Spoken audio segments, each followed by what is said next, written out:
Je suis conscient de ma respiration, je suis conscient de ma colonne vertébrale, je suis conscient d'un moustique qui me gratte l'œil. C'est ça exactement la pleine conscience?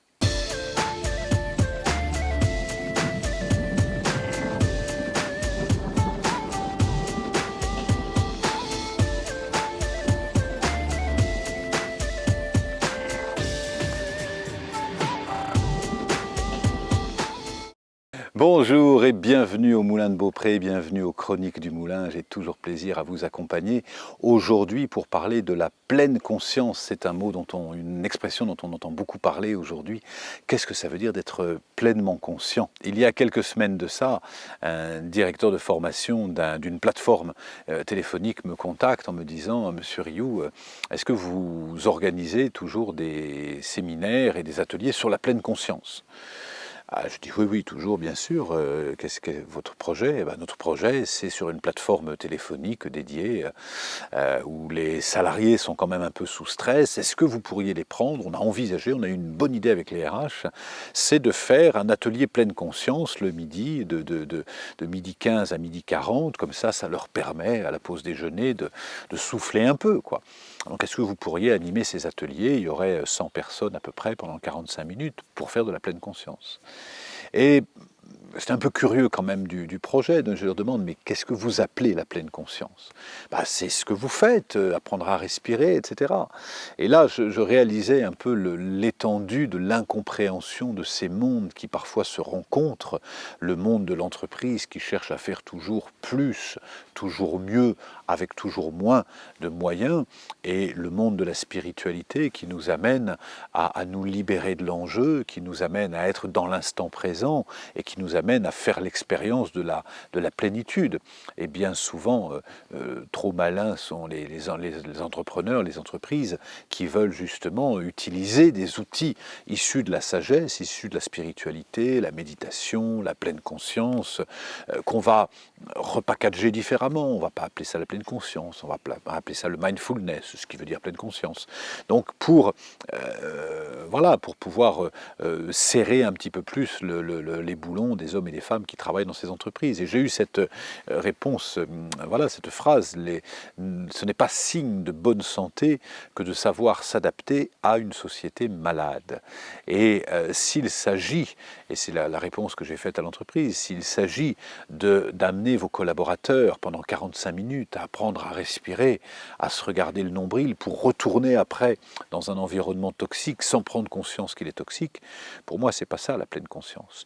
La pleine conscience, c'est prendre conscience de l'impact de nos décisions, de prendre conscience de l'impact de nos investissements, de prendre conscience de l'impact de nos relations et de notre management. Si nous décidons, par exemple, de délocaliser telle entreprise pour la faire travailler dans telle région et du coup pouvoir mettre plus de salariés au mètre carré par souci de rendement, la pleine conscience va nous montrer que dans le lien de causalité, des salariés qui sont maltraités comme ça vont créer plus de mal-être, plus de souffrance au travail, plus de burn-out, etc. La France, quand même, le stress au travail, c'est 5% du PIB, donc on est sur des sommes considérables.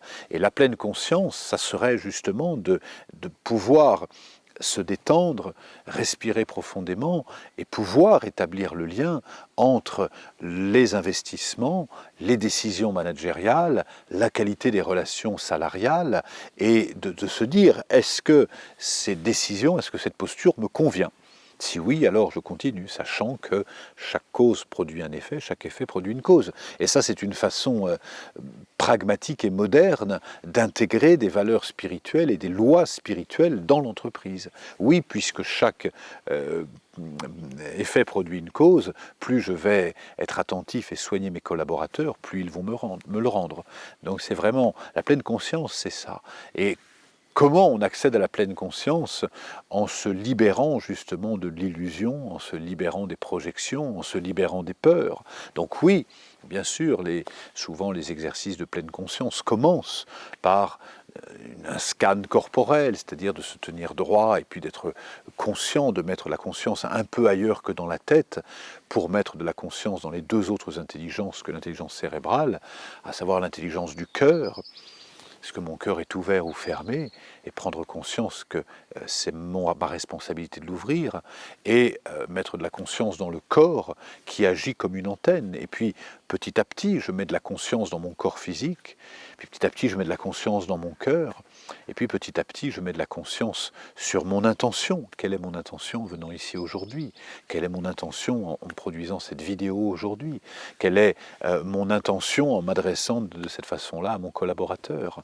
Et là, on rentre dans la pleine conscience. Et puis, quel impact va avoir sur mon collaborateur ou sur ma femme ou mon mari le fait que je m'adresse à lui de cette façon-là, le fait que j'agisse avec lui de cette façon-là. Donc je vais non seulement prendre conscience du lien de causalité, mais je vais prendre aussi conscience du lien d'interdépendance des uns avec les autres, puisque nous sommes tous reliés. Ce que je vais générer, l'autre va le subir ou en jouir au contraire. Donc la pleine conscience à ce moment-là devient une plénitude de l'esprit, parce qu'on prend conscience de notre véritable pouvoir, et je crois que prendre conscience de son véritable pouvoir pour le mettre au service de l'amour, je ne vois pas de plus belle gageure qui nous invite justement à cette pleine conscience tant recherchée.